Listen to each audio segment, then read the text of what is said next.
예, 본 장에서는 이제 투 레벨 서킷 옵티마이제이션에 대해서 알아보도록 하겠습니다. 사실 이 강의가 지난주 수요일로 올라왔어야 되는데 많이 늦어서 죄송하고요.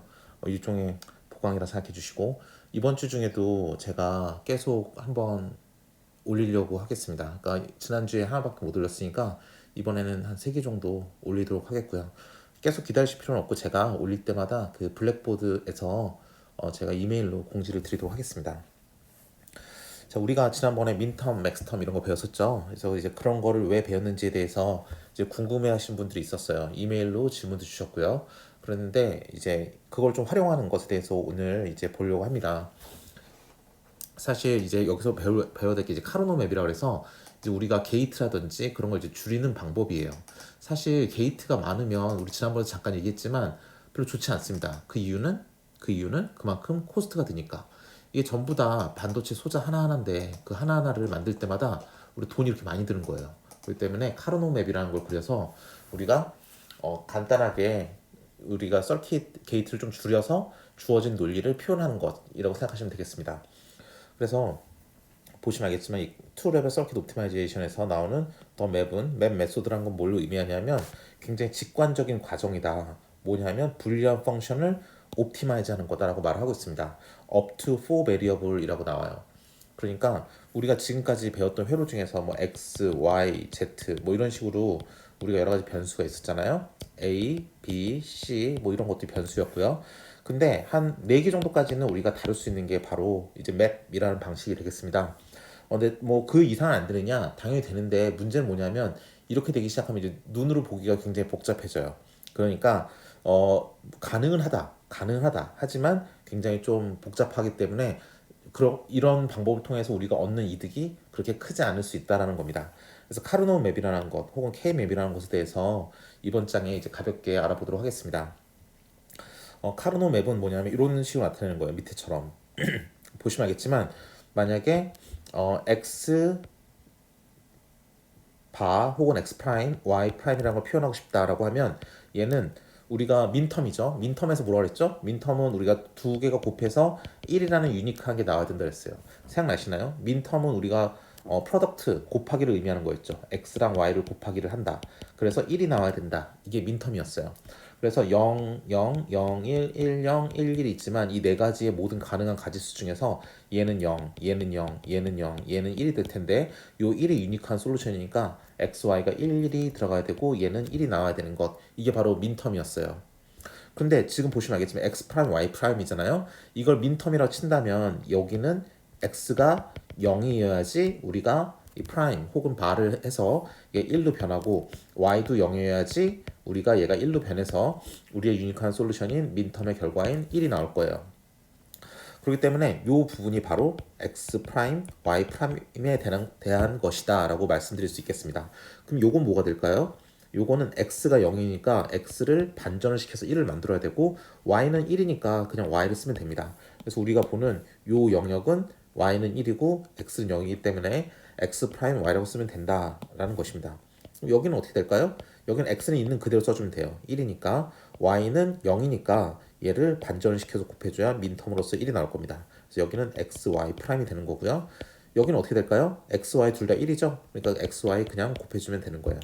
이런 식으로 맵을 그려놓고 여기에 각각의 맵의 공간에 우리가 어떠한 논리 연산식이 들어가야 될 것인지 불리한 펑션이 들어가야 될 것인지를 알아맞추는 게 이제 카르노 맵이라는 방식이 되겠습니다. 예. 예.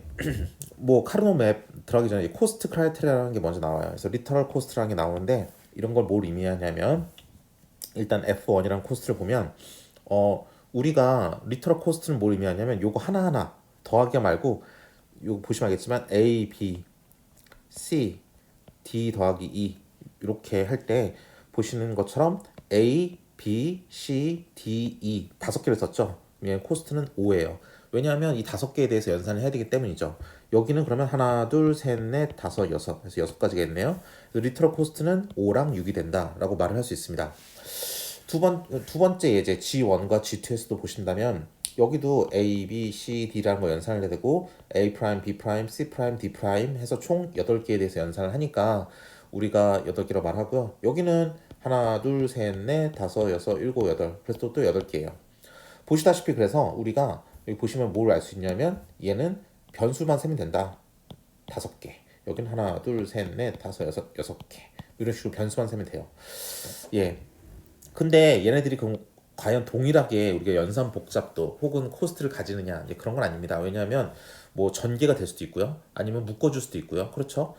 예를 들어서 우리 이런 거 했었잖아요. 뭐 우리 앞장에서 봤듯이 뭐 어떤 걸 했을까요? 뭐 우리 이런 거 했었죠. 옛날에 배웠던 게 뭐가 있었냐면 뭐 이런 거 있었어요. 뭐 이런 거 요것과 요거는 같다 뭐 이렇게 말하는 거 있잖아요. 이것처럼 전개를 해서 우리가 이 텀 같은 걸 이렇게 줄여내올 수 있기 때문에 이럴 경우에는 우리가 뭐라 말한다? 우리가 연산을 할 수 있는 리터럴 코스트는 다르다 이렇게 말을 하는 거예요. 그러니까 동일한 결과를 도출하는 논리 연산이라고 할지라도 이 왼쪽에 보이는 식과 이 오른쪽에 보이는 식은 다를 수 있다는 겁니다. 물론 여기는 하나 둘 셋 넷 하나 둘 셋 넷 같지만 만약 요거를 막 이렇게 연산했다 그러면 하나 둘 셋 넷 될 것이고 그렇죠? 여기는 그거랑 다른 게 될 것이고 그렇게 동일한 의미를 가지더라도 다를 수 있다라는 겁니다. 예. 그럼 그 상태에서 우리가 다음을 볼 건데 그럼 여기서 뭘 또 나타내냐면 텀 코스트라는 것도 있어요. 텀 코스트. 텀 코스트는 뭐냐면 그 하나하나 뭉탱이를 계산하는 거예요. 여기 지금 밑줄 친 거를 보시면 되는 거예요. 밑줄 친 거.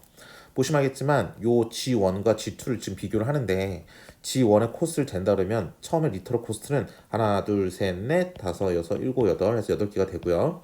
G2 같은 경우도 하나, 둘, 셋, 넷, 다섯, 여섯, 일곱, 여덟 해서 8개가 되고요. 텀 코스트 같은 경우는 요거 하나 이게 지금 민텀, 맥스텀 할 때 그 쓰는 그 텀이라는 소리예요. 텀 관점에서는 요거 하나, 2개밖에 없으니까 2 하나, 둘, 셋, 4개가 있으니까 4 이렇게 되는 거고요. 아시겠죠?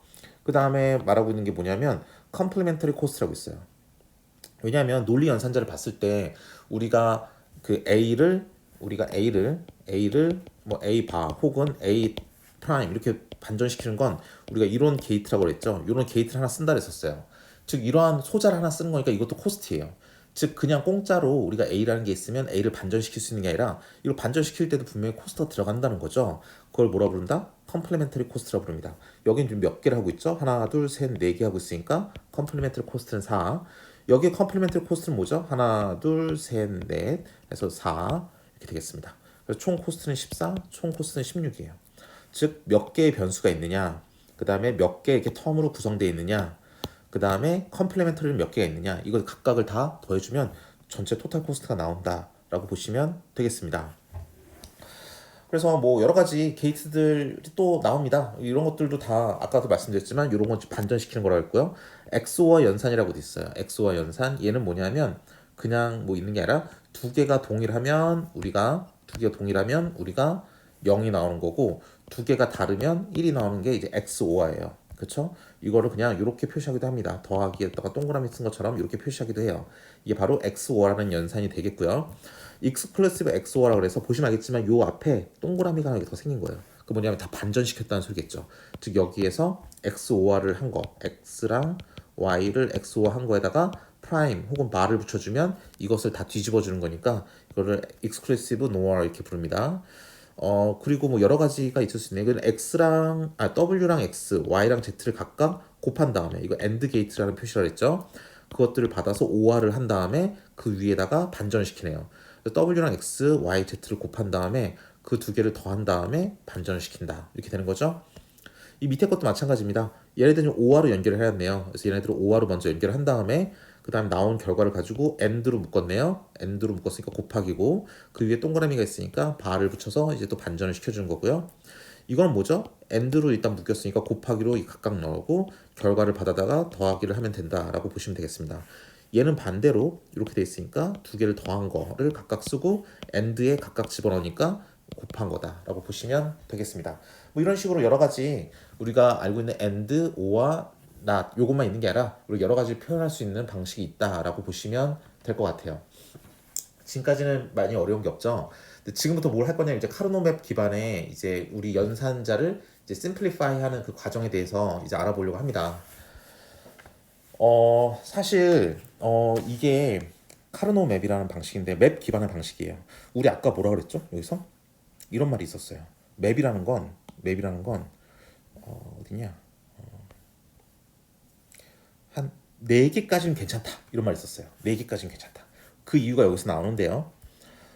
왜냐하면 우리 아까처럼 x, y 두 개밖에 없으면 x, y 두 개밖에 없으면 여기는 x, 여기는 y 하면서 x는 0이나 1, y는 0이나 1, 여기는 x, y 모두 0일 때, x가 0이고 y는 1일 때, 여기는 x가 1이고 y는 0일 때, 여기는 x, y 둘 다 1일 때, 이런 식으로 이제 각각의 우리 영역을 가지고 맵을 그리는 거예요. 그럼 이거는 뭘까요? 여기 보이는 건 x, y, z라고 해서 세 가지의 변수가 있는 거예요. 그래서 0, 0이면 y는 0, z는 0, 0, 1이면 y는 0, z는 1, 1, 1이면 얘는 y는 1, z는 1, 얘는 뭐죠? y는 1, z는 0 이렇게 되니까 딱 보시면 얘네들이 y는 1, y는 1이네. 여기까지는 y가 1인 거야. y가 참인 영역이 이 영역이구나 라고 알 수 있고 이 영역은 또 뭘 알 수 있냐면 근데 여기는 x가 1이네. 이 영역에 들어오면 x가 참인 애들이야 이렇게 알 수 있는 거예요. 그럼 z가 참인 영역은 뭐죠? 여기 지금 요 뒤에 있는 1, 요 두 개가 z에 해당하는 거니까 z가 두 개가 1이면 참이니까 그럼 요 영역에 들어오면 z가 참이네 이렇게 나타내 주는 거예요. 이렇게 해본다고 하면 자 우리가 눈으로 볼 때 여기다 근데 y, z뿐만 아니라 여기 지금 4개가 아니라 8개를 쫙 펼쳐놓으면 여기 세 가지도 표현할 수 있겠죠. 하지만 그 순간이 되는 순간 그때가 오는 순간 눈으로 이렇게 막 직관적으로 확인하기가 너무 힘들다는 거예요. 그래서 세로로도 x 하나뿐만 아니라 뭐 w 같은 거 하나 더 우리가 고려해 줄 수 있고 우리가 가로로도 여기 보시는 것처럼 y, z로 구별해 줄 수 있고 그래서 대충 눈으로 볼 때에는 4가지 경우까지는 괜찮다라고 말을 했던 이유가 바로 이 카르노 맵 때문에 그렇습니다. 그래서 여기 보시면 여기도 지금 그래서 4개 경우예요. 보시면 알겠지만 여기 y에 해당하는 게 둘 다 1이니까 여기는 y 영역이 참인 거예요. 여기도 보시면 알겠지만 여기는 뒤에 있는 게 둘 다 1이니까 여기는 z인 영역이 참인 거예요. 이걸 y와 z를 표현하니까 그럼 요렇게 세로로 보신다면 w랑 x가 돼 있는데 이 앞에 있는 게 0이고 여기는 앞에 있는 게 1, 1이니까 여기는 w가 우리가 참인 영역이고 여기는 좀 뒤에가 1이니까 여기는 x가 참인 영역이에요. 즉 우리가 x, w, y, z 이 4가지 변수로 총 2의 4승가지의 여러 가지 조합을 만들 수 있고 따라서 16가지의 우리가 조합을 만들 수 있는데 이 지금 사각형이 가지고 있는 것은 16개의 서브스페이스들이죠. 16개의 정수들을 이렇게 정사각형들을 모아서 이렇게 큰 걸 하나 만든 거예요. 그렇기 때문에 요걸 가지고 우리 논리 연산자를 표현해 줄 수 있다라고 보시면 되겠습니다. 이것 때문에 우리가 민텀이라는 걸 배웠던 거예요. 한번 볼게요. 그리고 여기 보시면 또 뭘 알 수 있냐면 그럼 과연 요 영역은 무엇인가? 요 영역은 요 값은 뭐죠? 이 값은 x가 0일 때예요. 그러니까 x에 반전을 시켜줘야 되죠. 1로 만들기 위해서 아까 말했지만 민텀처럼 1로 만들어줘야 되는 거예요. 그 다음에 y는 참인 영역이네요. y는 그냥 쓰면 되겠다. 그 다음에 z는 어디죠? z는 여기서부터 여기까지 참이기 때문에 여기는 참이 아니네요. z 프라임이에요. 이게 바로 요 영역 하나에 대한 값이 되겠습니다. 그럼 요건 어떻게 되죠? 요거는 x는 참이 아니니까 프라임, y도 참이 아니니까 프라임, z는 참이 아니니까 z는 참이 아니다 이렇게 해주죠. 그럼 얘를 보면 보시면 알겠지만 x 프라임과 z 프라임이라는 건 공통으로 있고 여기 왼쪽은 보시면 왼쪽은 y 프라임이고 그냥 y예요. 그럼 얘네 두 개를 다 더하면 얘와 얘를 두 개 더한다라고 하면 y인 것과 y가 아닌 것들 다 더한다는 소리니까 이건 그냥 x 프라임 z 프라임의 그냥 1이에요. 1은 있으나 마나니까 없애고 그래서 x 프라임 z 프라임 될 거예요. 그래서 요게 이렇게 생긴 거예요. x 프라임 z 프라임 그렇죠? 얘는 지금 회색으로 만드는 요 영역을 의미하고 있는 거예요. 지우고 볼까요? 한번 지워보시면 우리가 지금 보시면 알겠지만 요 영역을 보고 있는 거예요. 요 보이시죠? 회색으로 박스 친 거. 요거를 싹 끄집어내서 얘가 뭐라고 불렀냐? x 프라임 z 프라임이라고 불렀어요. 우리 아까 계산한 대로 x 프라임 z 프라임이 바로 요 영역을 의미하게 되는 것이죠. 이런 식으로 우리가 지금까지 요거 영역도 해당 사항이 있고 요거 영역도 나에 관심이 있어 라고 말했으면 아까처럼 민텀 구한 다음에 두 개를 더하기 하는 형태로 그릴 텐데 이것처럼 게이트를 심플리파이 시켜버리면 이렇게 나타낼 수 있다는 거죠. 이게 바로 우리가 카르노 맵을 쓰는 이유가 되겠습니다. 그래서 아까 보여드렸다시피 이게 기본적인 모양이에요. 여기서 두 가지의 조합을 만들 수 있고 두 가지 조합을 만들 수 있어요. 하지만 말씀드렸듯이 y, z뿐만 아니라 여기다가 만약에 a라는 것도 넣어서 8가지로 조합을 해서 만들 수는 있어요. 만들 수는 있지만 눈으로 보기에 너무 복잡해지죠. 아까는 그냥 여기가 y고 여기가 z야라고 하면 딱 눈으로 보기에도 딱 깔끔하게 2차원으로 이제 구별해서 끝나는데 여기 또 a라는 변수가 또 있다 해보세요. 그럼 이렇게 영역을 딱 연속으로 잡아서 우리가 정의하기가 굉장히 힘들어져요. 이렇게 되면 우리가 쓰기가 굉장히 힘든 거죠. 그렇기 때문에 우리가 세로로는 두 가지, 가로로도 두 가지, 총합 네 가지가 있습니다. 네 가지까지는 괜찮아요. 이런 방법을 쓰는 게 라고 말해줄 수 있는 겁니다. 그러면 우리 한번 예제를 한번 해볼까요?